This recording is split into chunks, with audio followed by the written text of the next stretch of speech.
Police officers have read it. What's the creepiest disappearance case you've ever been assigned to? Story 1.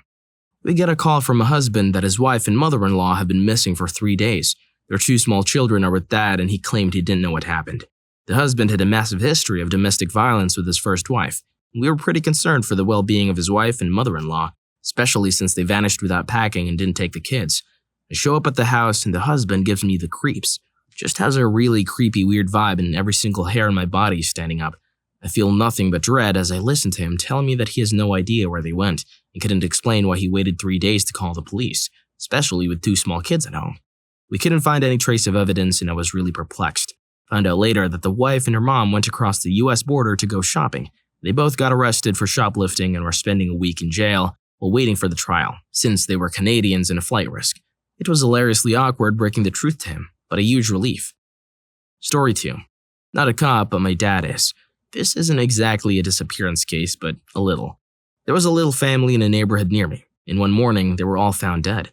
Not very many suspects and almost no evidence to find the guy, except for a bloody $20 bill that was found in a local pawn shop, along with a few things in the pawn shop that had been owned by the family. They ended up tracking down the fingerprints of a man, we'll call him Randy. Well, Randy was nowhere to be found in this house. The police asked all his close friends and family members, and eventually got the answer that he had gone on an Alaskan cruise that had been planned for months. Now, the police didn't know if he had purposely decided to murder and then leave, or if he had pre-planned the trip and then decided on the murder. But at the moment, he was in Alaska. The police couldn't actually arrest him there, because it was a different state and they were Maryland State Police. And so they had to contact Alaska State Troopers and alert them that Randy would be in the area. The Alaska State Troopers had to have the Maryland Police there to arrest him too. So my dad had to fly all the way up to Alaska and wait for Randy's ship to dock. And when it did, they actually found more bloodstained money on him, along with multiple Rolex watches that he had either stolen from the family or from another house. Once they arrested him, they had to chain him up and fly him back, and the pilot almost refused Randy flying on his plane. They did eventually get home. This happened almost 4 years ago. Randy went on trial last year. I'm pretty sure this is the story from a news point of view. I got it from someone who was there. Story 3. Not a police officer, but my granddad was. He was a part of the police force from the early 60s to the early 80s. Sometime during the 70s, he was assigned to a missing persons case that had been ongoing for a while and had actually been reassigned due to the lack of new evidence. He and his partner spent months in the case fighting for it to stay open. One day they went and searched the missing person's home again. It caused a lot of uproar with the family as they hadn't really moved his things or been into his home since the case had gone quiet. Anyway, they got permission almost a month after asking and found a handwritten receipt for a car in his bathroom bin. God knows why his bins were unsearched before, unless it was just missed. They managed to track down the guy who sold him the car. He said that the missing person had mentioned that he was going to store his car in his garage till he had the money to insure it. He even gave them the name of the town he said the garages were in. They went to the town and got search warrants for every single rentable garage, even though they had no evidence he had ever rented one. After a couple of days, they found the car with the guy inside it. Apparently, his body was almost mummified because of the lack of sun, air, and moisture. Can't imagine what the smell was like. But they think he accidentally killed himself while trying to do some work on the car. He would have had the garage door closed because his car wasn't insured. He didn't want anyone to see the car and steal it. It was stored in a rough neighborhood where the garages were cheap to rent. He also paid cash in hand, so he never had any receipts. So yeah, he died of carbon monoxide poisoning. It's painless and basically you just fall asleep and then you die. He wouldn't have realized it until it was too late. The guy was missing for 5 months and he seemed to just disappear for no known reason. My granddad told me this when I was a kid, and it really scared me that people can so easily just go missing or die and nobody knows where they are. Still kind of freaks me out. Story 4. My grandfather was a policeman and a fireman at different points in his life. His spooky disappearance story actually came from his time as a fireman. He hasn't told me this story in a long while, so I'm a little fuzzy in the details, but here goes. His team gets called to a house fire in a small village, rural England. It's late at night, and the fire is reported by a local who is walking home. Several other bystanders have arrived by the time the fire engine gets there, and there are multiple reports of screams for help from inside the building. They start to douse the fire, and 3 of the responders, including my granddad, enter the building via the back door to attempt to rescue the people trapped inside. The thing is, they don't find a soul. Nobody's there. They clear the whole place out, stop the fire, and effectively make the building safe. Later on, it's confirmed that the fire started in the kitchen, likely the hob, where food was midway through being prepared. As far as anyone knew, the couple who lived there had been at home. Relatives had no idea where they might have gone that night. My granddad and his colleagues have a funny feeling, so they get the local police properly involved. Crime scene investigation uncovered blood on the floor in one room, but any other evidence was destroyed in the fire. They can't confirm who the blood belongs to. It apparently didn't match the blood types of the two vanished residents. The fire department is very suspicious at this point, and apparently the police want to drop the investigation in favor of a manhunt for the missing people. An unidentified van was parked outside the house that left just before the fire was reported. The investigation goes dead, but over a year later they find the burned remains of the man who lived there in a grave in the woods several towns away. They never found the woman, so it was suspected that she killed him and burned down the house to conceal it. They never figured out where the screams from inside the building were coming from, though. Story 5. A girl went missing. She was 12. The whole town, state police, and I believe possibly the FBI all got involved. Search parties in the woods and through the street for about 2 or 3 days. Turns out she had gone over to the kid's house that she knew from school to have them fix her bike. Turns out the kids, brothers one 15 and the other 17, planned on stealing it. While she put up a struggle and the one brother wound up strangling her in his basement, she was found a few days after she went missing. They stuffed her body in a trash can on trash night. Story 6. Brandon Lawson. He ran out of gas on the highway in the middle of the night and called his brother to come to help him. Shortly after, he called 911 and reported that someone had chased him into the woods and that he needed police. Eventually, his brother and one police officer arrive at the scene and find his truck abandoned but no sign of Brandon. Brandon calls his brother and says he's bleeding and is 10 minutes away from his truck. That was the last anyone ever heard of him, and searches of the area turned up empty. Story 7. Responded to a missing person report. The husband was the caller reporting his wife was missing. His wife had a debilitating condition and was bedridden for several months. The husband said he went to dinner across town and discovered his wife was gone upon returning home. No sign of her in the house or in the area. Though kids were living at home, search and rescue came out and spent all night searching the area with no luck. Scent dogs didn't even find anything. The whole time I'm imagining we're going to be discussing this case sometime in the future on Forensic Files. It was an eerie feeling to be sitting with a man and talking to him while thinking he may have just killed his wife, but having to treat him like he was a concerned husband. Fast forward to the next day, and a neighbor found her about a block and a half away, tucked down behind their bushes in their yard. No foul play, turns out something just happened, and wandered away, but lost energy and collapsed in that yard. Sadly, she reported seeing the glow sticks and the scent of dog collars walking nearby on the road, but nobody or none of the dogs came close enough in the yard to find her until that neighbor came out the next morning. Story 8. Not a cop, but was living in the area when Skylar Neese went missing. Skylar's best friend since childhood and a new friend made in high school plotted Skylar's kidnapping and murder. They lured Skylar out of her home at 12:30 a.m. with a promise of socializing and smoking pot, as they'd done many times. Her friends drove her to Pennsylvania, took her to the woods and stabbed her over 50 times. They then covered Skylar's body with rocks, mud, and sticks. During the investigation into Skylar's disappearance, the two friends helped Skylar's family distribute missing person posters, reassuring their family that Skylar would come home soon. They were found guilty of murder and kidnapping. One was given 30 years and the other a life sentence. When asked why they murdered Skylar, the only answer either murderer gave was, "We didn't want to be her friend anymore." Skylar was only 16 years old. Story 9. Dealt several times with a young mother who would always go missing for a few days and leave her child with relatives.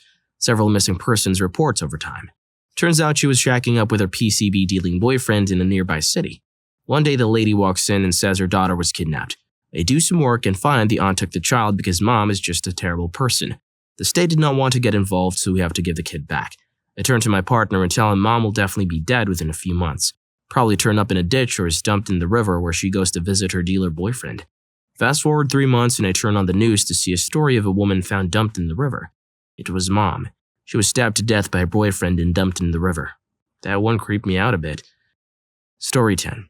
Military husband kills his wife and makes it a suicide. Does not do a good job and ends up getting murdered by the government. Not exactly a cop or a former cop. In fact, I was a firefighter in the military. In the interest of self-preservation, I will not be discussing the base or branch or names of those involved. At this point in my career, I was the director of emergency communications for the base. This meant that I was in charge of police, fire, medical emergency, and non-emergency communication. My main responsibilities included managing fire, police, EMS dispatchers, maintaining and monitoring base alarm systems, and reviewing reports, and cross-checking the respective reports with the 911 calls and radio traffic to ensure that everything was accurate. This last duty was the most time-consuming.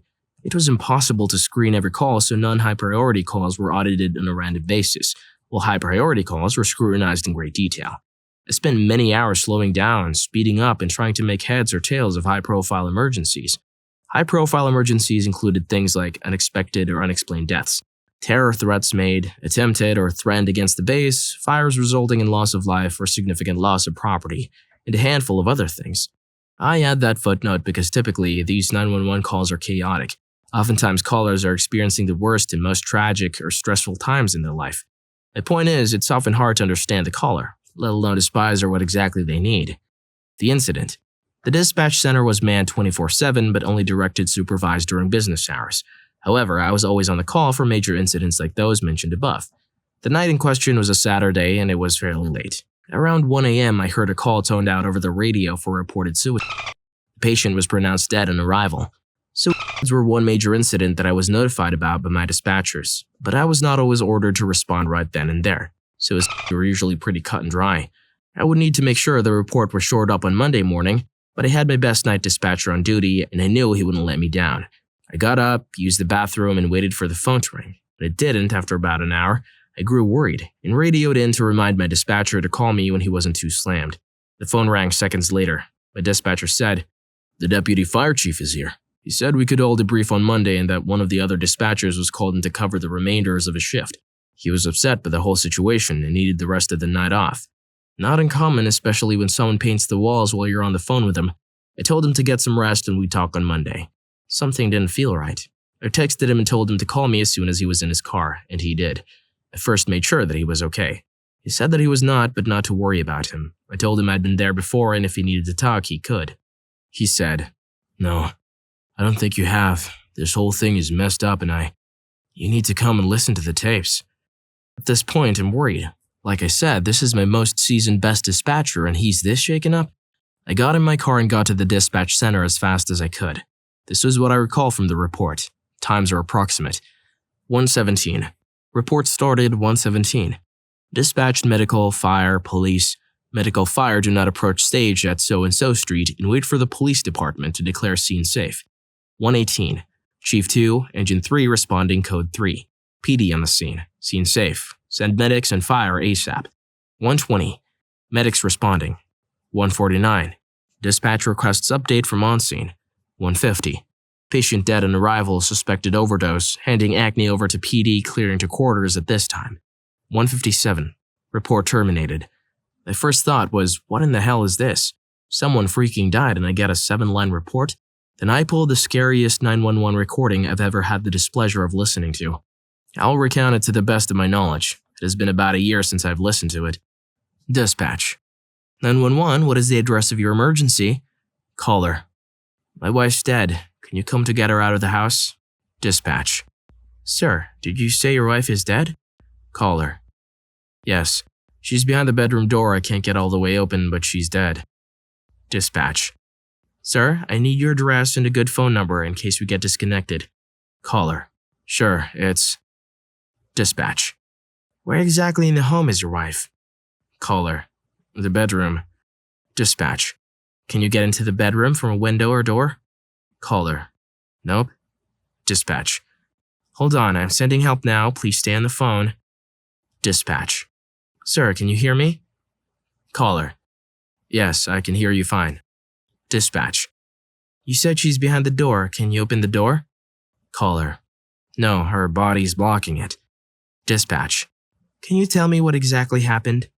Caller. She's been depressed and took all of her sleeping pills. Caller. They're here. Thanks for all your help. Line disconnects. The thing that chilled me about this call was that the husband's voice was apathetic and relaxed. He didn't seem to care that his wife was dead. He was really calling to have the body removed, it would seem, as if his wife's limp, lifeless body was somehow posing him an inconvenience. He had no interest in trying to help save his wife at all. It had my dispatcher messed up, and it had me messed up. Reading the police report was much more informative and painted a better picture of what happened on the scene. I was also tasked with interviewing everyone that was on the scene to put into my comprehensive report. This is a summary of what I recall from the report in my interviews. The summary of events was consistent among all those that responded. A surreal scene. Responders arrive on the scene to find the husband in the same lackadaisical state he appeared to be in on the phone. Multiple responders were disturbed by this, Important things noted upon observation of the scene included a full bathtub with a razor blade on the side of the tub and a wine glass that appeared to have fallen into the bathwater. It's also important to note that this was the spare bathroom and not the master bathroom. The body was found behind the door of the master bedroom. The police report stated that the husband had been out all day on a hiking trip and he came home and found his wife dead. His explanation for his strange behavior was that he was in shock. However, base records showed that the husband was granted access to the base at 10:22 p.m., roughly 3 hours before he claims he discovered his wife's body. Additionally, he stated that his wife was depressed and had taken all of her sleeping pills, something he could not have known because the empty pill bottle was recovered from the nightstand. It was Ambien and the prescription had been filled by the husband for his wife the previous day. It was appearing to be a murder committed by the husband who had admittedly had marital issues with his wife. These issues were also known to his coworkers and friends. About 2 weeks later, I was told by one of the investigators that they had been taken off the case and it was going to be handled at a higher level. That was the last time I or anyone I know saw or heard from the husband again. His Facebook page was taken down, his kids went to live with his late wife's parents, and he disappeared without a trace. Everyone working the case was told that he was placed on leave of hardship. There was never a court-martial, further action, or further information provided to anyone involved in the initial investigation. It still chills me to my core thinking about the whole thing. I was told not to ask questions and not to interfere with the investigation. It was now out of my hands and it would be handled at a higher level. I'll always wonder if the military made the husband disappear and paid off the rest of his wife's family to make it go away. I'll never know the answer to this mystery. I can only speculate. But man, just thinking about that 911 call makes me hope that if he did indeed murder her, the military has him in a dark hole for the rest of his life. Story 11. In the town I grew up in, UK, a woman in her 30s, her 3 kids, and their car all went missing. Her husband was known for being a bit of a lad, and the immediate presumption was she'd had enough and left him. But her parents hadn't heard from her. Her bank account wasn't used, etc. But it was nearly a week before anybody seemed to get really worried about it. She'd picked the kids up from school and then never gone home even though it was only a 10-minute journey. Eventually, one of the 10-year-old son's friends mentioned that he was planning on trying to get his mom to go and get them a McFlurry. The nearest McDonald's was a town away. They eventually realized that instead of going straight home, she'd agreed to drive to the McDonald's and go the back way, part of which is along what we call the 40-foot, basically a massive dike. Found them all still strapped into the car at the bottom. The husband was engaged again and his fiancée was pregnant within a year. Story 12. My uncle went missing about 25 years ago in New Jersey. My dad has been so sad about it ever since, and this was before I was born. He had a history of mental illness, but the weird part is he has never been found. You don't know if he changed identities or got killed or went off his meds and went homeless. But it's been over 2 decades and it still puzzles me to this day what happened to him. My dad even got Howard Stern one day to say live on air, "Kevin Costello, if you're out there and listening to this, your brother is looking for you." I remember being a kid and listening to it on the radio. It just disappeared without a trace. It's so odd. My dad went through some of his belongings and has a trunk some of his old stuff in his storage. Story 13. Corrections officer searched for a highly unstable and intoxicated inmate for the better part of a night, sometimes being less than a few feet from them. I'm a corrections sergeant for a small county in rural Alabama. About 2 years ago, I just became a supervisor. I was assigned to Delta shift, which at that point was considered the crap shift. I was brand new and given the task of whipping this bunch of turds into shape. I was barely 1 month in the driver's seat when one of my most trusted inmates just goes ape crazy. It was in mid-February when this occurred, relatively cold and very calm. The inmate involved had been in and out of the facility for most of his life. Papa had nearly more clout in the jail than I did. The man was the most trusted inmate we've ever had and was even assigned to work alongside the maintenance officer with limited supervision. Until the night that he ate nearly 2 ounces of meth and proceeded to freak the hell out. Papa asked to be let out to fix a toilet in the booking. The control officer let him out and let him roam up to the booking foyer. Here, we entirely lost track of him. The detention center spent the next 9 hours in lockdown thanks to this. When my officers finally found him, he had gotten to the ceiling access with a stolen key. Papa had watched us from the master monitor in the server room the entire time. Every time someone would look in the server room, he would hide inside the cabinets. If we got too far from finding him, he would scream at the top of his lungs until we turned around. All from the ceiling across the entire jail. Creepiest experience of my life. I've seen some stuff. Through the infantry in this job. Nothing beats that one, not even doing CPR on a suicide. This was bone-chilling.